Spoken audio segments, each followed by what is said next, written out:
That is the representative sample of where I want to visit. So today, I am here in Mombasa. Let me just share something with you, my friends. When I made the decision to go to Jivanji Garden, even my team at the National Treasury thought I was crazy. Because we are used to the normal, traditional ways of engagement, where we sit in our high-end offices, 14th floor, and we pretend to be knowing everything that Kenyans want, and we make decisions on the 14th floor of Treasury building. When I got to the National Treasury, I made a promise that I will have to change things, that I must move to the people. I want to listen one-on-one to the people. I want to hear you. I want you to ask questions, even the most difficult, even the most inconveniencing. Just ask.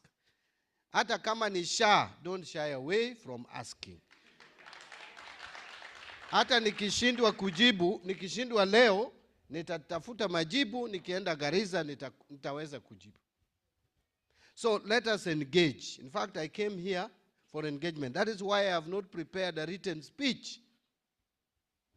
I want this engagement to be natural. I want us to speak from our hearts. I want us to understand each other. If there is anything that you don't understand, please ask. And so let me just say a couple of things. It is important first to understand what informs the budget. We all know that the budget process starts around September every year. That is the time when you come up with what we call budget review outlook paper. Budget review outlook paper simply speaks to what happened, because you are not starting from zero.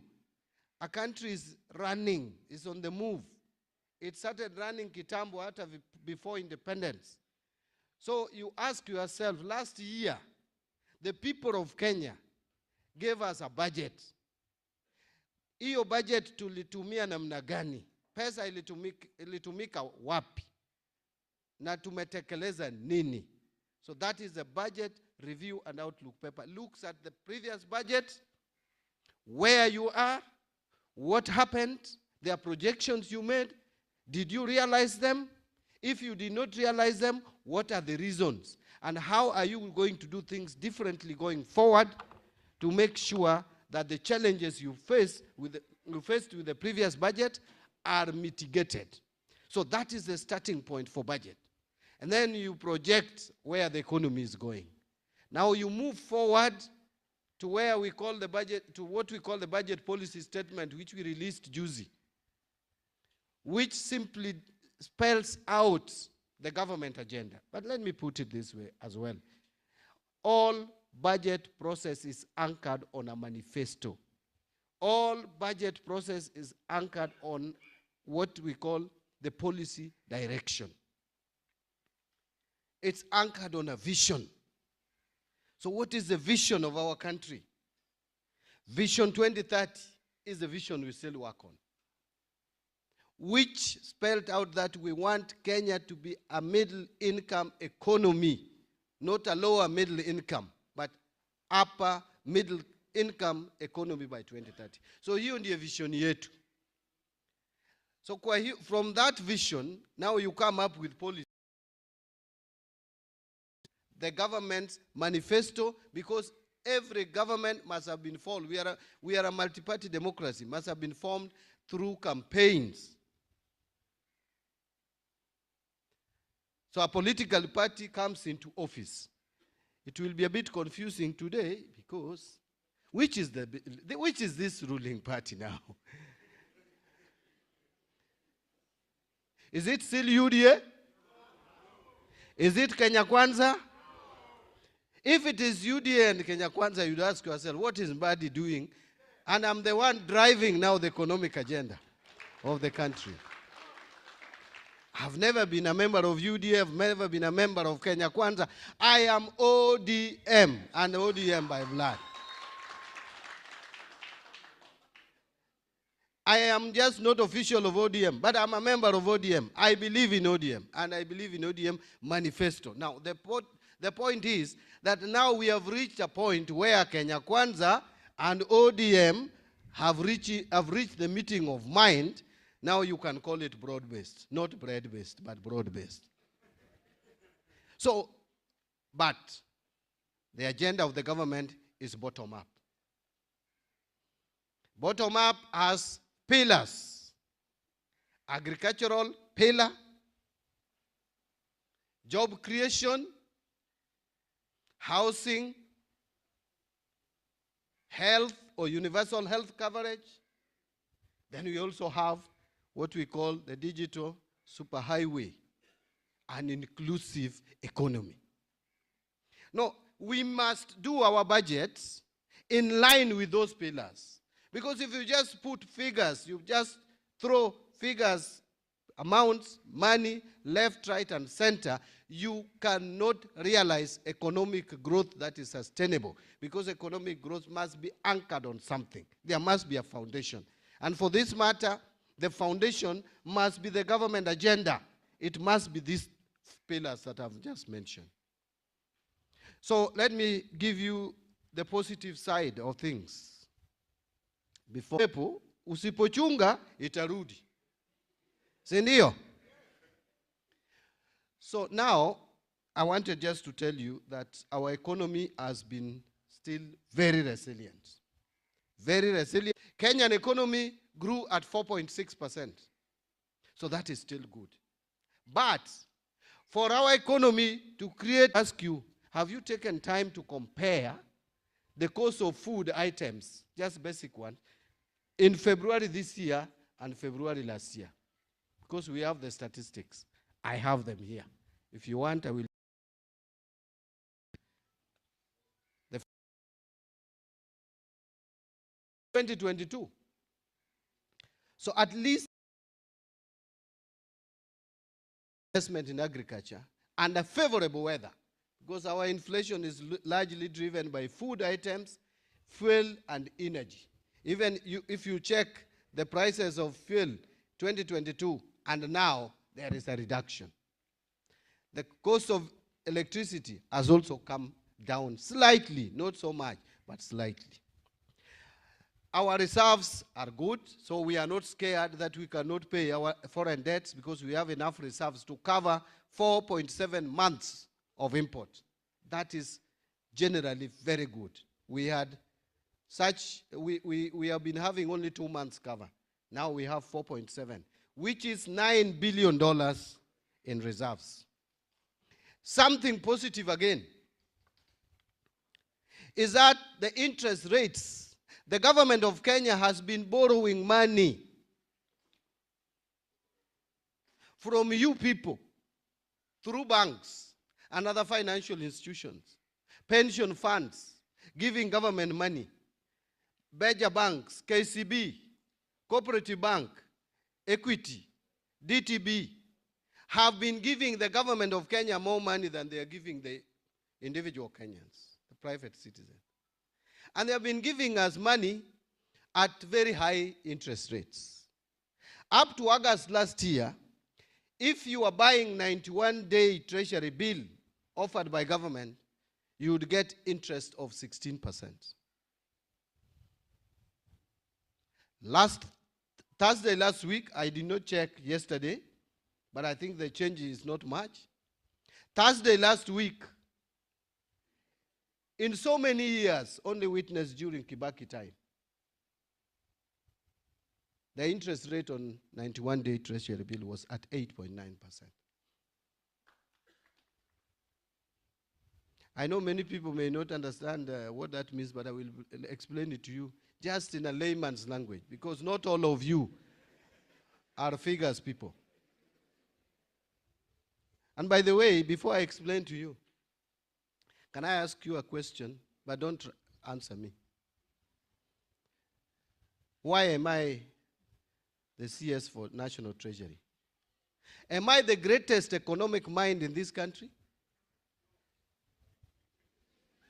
You have answered me, although I say don't answer, because I knew the answer, obviously, and so I didn't want to feel very small, because I knew you were going to say no. And that is the correct answer. I'm not. Am I the greatest financial mind in this country? Am I the greatest accountant in this country? No. I may be among, but they are greater minds. There is a reason why I'm here. And the most important reason is that God wanted me to be here.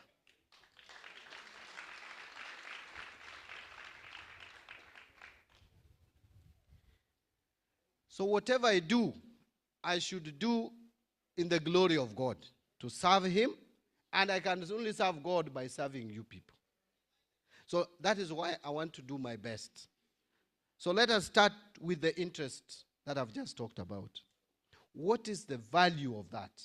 2, number 1, just do this simple math with me. Our domestic debt, our total domestic debt is 5, that is mind-boggling, 5.83 trillion. Nani anaweza hesabu trillion hapa? Ukipewa trillion kuhesabu utasahau, uanze tena, usahau mpaka ukufe kabla hujamaliza ku. So trillion ni pesa nyingi sana. 5.83 trillion. That is what? Domestic debt. Out of that, 15% is what we call treasury bills. Treasury bills are those government papers which are not more than 1 year. Yani, ukikopesha serikali pesa, unalipiwa 3 months, 6 months, 12 months maximum. Those are what we call treasury bills. So those who own treasury bills in this country, the total amount is 900 billion shillings. So let's take that 900 billion shillings. If we were borrowing 900 billion shillings at the rate of August last year, interest, you will be paying serikali 140, the government would be paying you, paying all pension funds and banks and what have you, the government would be paying them 144 billion per year. If you borrow at the current rate, meaning if we retain this rate, if we manage our economy in a way that the government can only borrow at 8.9 or to 9%, if the government can borrow at 9%, the way it is today, even for a whole year, we will be paying only 81 billion shillings as interest. So 144 minus 81, we are saving 63 billion shillings. 63 billion shillings is enough to take care of all the support that we are getting from USAID.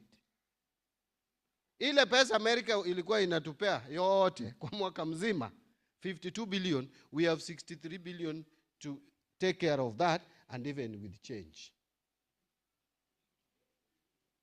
Hiyo 63 billion can help us support CDF projects, because I know that is what, for the whole country, CDF is only 54. 63 can pay CDF of the 290 constituency for the whole year, and you still remain with 9 billion. 63 billion we can save by reducing interest rates from 16, where it was in August, when I took over office, to today. If we take it to the current rate for a whole year, the money we will save out of that can pay term 1 capitation for both basic or primary school, JSS, and high school, which is only 48.8 billion. Are we together? What I'm saying is we must manage our economy better, so that we can realize some of these benefits. The second value or the second advantage of coming down of interest rates is that interest rates by banks will also follow. You have seen recently Equity Bank reduce interest rate by 2%, Kenya Commercial Bank by 2%, some banks, Cooperative Bank 2%, some 1%, but if it is consistent, then they will lower interest rate. And when the interest rates are low, then someone with a kiosk can go to the bank and take loan and be able to pay, especially if government is also paying pending bills. Sawa sawa. So that is the positive side. Let me now come to the negative. Let me now paint to you the real picture. You know, when I talk about these nice things, you think things are rosy, and then you ask yourself, but how come I don't feel it? You see, that's the question you'll ask me. How come I don't feel it? The reason why you don't feel it is because of the following. Number one, my fellow countrymen, our debt level has reached a point it was almost slipping to unsustainability. We have reached a point, and let me just explain this to you, that we are struggling to pay our debts. And it is a catch-22 situation. We are between a rock and a hard place. For us to clear our bills, we should be taxing you more. But we can't tax you more. So what do? We have to struggle to pay these debts. Attempt to tax Kenyans more backfired. And attempt to tax people more even kills economy. But you also have loans that you must pay. So let me explain these loans. We owe 11 trillion. Hiyo ndiyo deni tuko naye. Trilioni 11. 11.02 trillion. Huyo ameongeza only. Si pesa yote lazima useme only. Now this 11 trillion, 5.83 domestic debt. And then 5.09 is external debt. Okay? Actually, 5.19 is external debt. Now, domestic debt, I have told you, the short term and the long term. Now, let me go to external. External, out of that 5.1 trillion, 2.83 is multilateral, where 62% is by World Bank. That is a cheap loan. But there is 1.09, which is owed to bilaterals. With China, 666 billion of that loan, the largest lender. Then you come to what we call commercial borrowing, which is the worst. Commercial borrowing, 1.17 trillion, out of which Eurobond, 835. The remaining one is syndicated loan, TDB, Afrexim Bank at 12%, 13%. These are loans which were taken largely between 2016, 2017, 2018, some 2019. Don't ask me what was done with that loan because it is mind-boggling. I may not even do that audit and finish in the rest of my term. But this is what scared me. The repayment, the maturity. These loans were taken around the same time. Now it is like a flood coming. It's like, what do we call this? This flash flood. not Nyawawa. It's like flash flood. So this is what I found. I found this. Remember last year the shilling almost lost its footing, isn't it? The shilling exchanged at 160 to the dollar. Many people don't know why. The reason is this. There is a loan that the government of Kenya took, a Eurobond of $2 billion. That is over 260 billion shillings. That bond was coming for payment in June last year. And by February, the government of Kenya had no plan on how to pay it. So everybody, the whole world, saw that Kenya was going to default. And therefore, it put pressure on our shilling. If the government did not act to take another Eurobond to stop that one, I would tell you the shilling would be today 5. In fact, we would be carrying shillings in Wagunia, ukienda kushop. You know, some of these things happened in Zimbabwe, Uganda, and we think it is far-fetched. It is not. You just make a small mistake, and it happens. Now, this is what I found. That one I found had been sorted out. But there is another Eurobond of 900 million coming up for payment or repayment on 22nd of May, 2027. 2027. Another one is coming up for payment of $1 billion in February 2028. Another one of 1.5 billion US dollars, and I'm talking about US dollars, 1.5 billion US dollars is coming up for payment 2031. Another one of 1.2 billion US dollars is coming for payment 2032. Another one of 1 billion is coming up for payment in 2034. So 2028, there is 2027, Eurobond coming up for payment. 2028, another one. 2031, only 2029 and 2030, tunapumzika. 2031, another one. 2032, another one. Tunapumzika 2033. 2034, another one. Then unapumzika from 2034 mpaka 2048. Hello? Are you together with me? You are not. Bas, nyamaza, that is not the end of the story. This year, hiyo nimemaliza na Eurobond. Nimerudi kwa this year. Maneno ingine, syndicated loan. TDB. And this is a loan, 13% interest. At afadhali Eurobond ni 7, 8, 9%. 10 maximum. Hii ingine 12, 13. And this is the story. In September, we have 200 million US dollars to pay. 200 million. You can convert into shillings. About 26 billion. The same September, there is 75 million, but not dollars, euros to pay.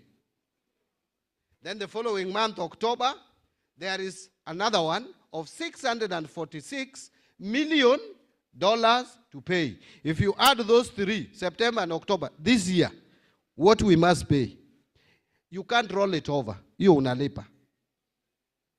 $952 million. That's about almost 130 billion shillings. Hii mwaka hii, September and October. And this syndicated loan goes up to 2030. The ones we should be paying. So what am I saying? I am saying Kenya's economy needs patience. And Kenyan economy, we need to fix it.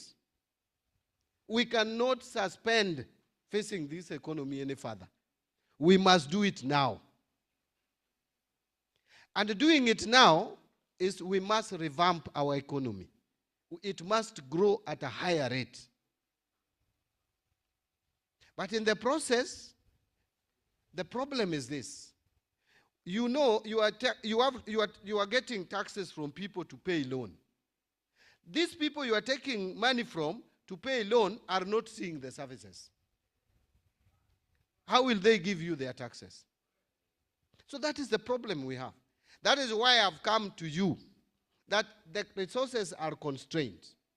But how effectively can we use the little that we have in a way that would impact in your lives so that you can help me continue retiring these loans until we reach a point when Kenya will be in a position of serious takeoff economically. Otherwise, if we just complain and continue complaining, who will solve these problems for us? If I was to run away, I would have run away. I would have said, no, no, no. There was nothing forcing me to take this job. If anything, I was not even in Kenya Kwanza. I was not even a member of UDA. I was this other side. But I've asked myself, have these problems been created yesterday? No. These are problems that have been piling from around 2014, piling up to today. Someone must fix it. And God has seen it fit that it is John Mbadi to help the people of Kenya working together with you to fix this problem. So I came so that first I want to listen to you. But after listening to you, my proposal will be this. We have various groups of youths here and Kenyans. We have Bunge la Wananchi. We have Bunge Watch. We have the youth led by university students. After this discussion and going forward, so that we don't have again a serious contention around the finance bill. And by the way, let me just talk about this finance bill. Finance bill does not have to increase taxes. It can also lower taxes. I can hear you saying lower. I have started. You know, you people, sometimes you make me laugh. Do you know that the amendments, there are some amendments that we brought to Parliament in December? Are you aware? We brought amendments back to Parliament where if you are employed today, the day you are going home, you take your pension without paying any tax. That is number one. Number two, even if you are on temporary job, you will be getting your gratuity without paying tax. Number three, we were taxing you on this shark.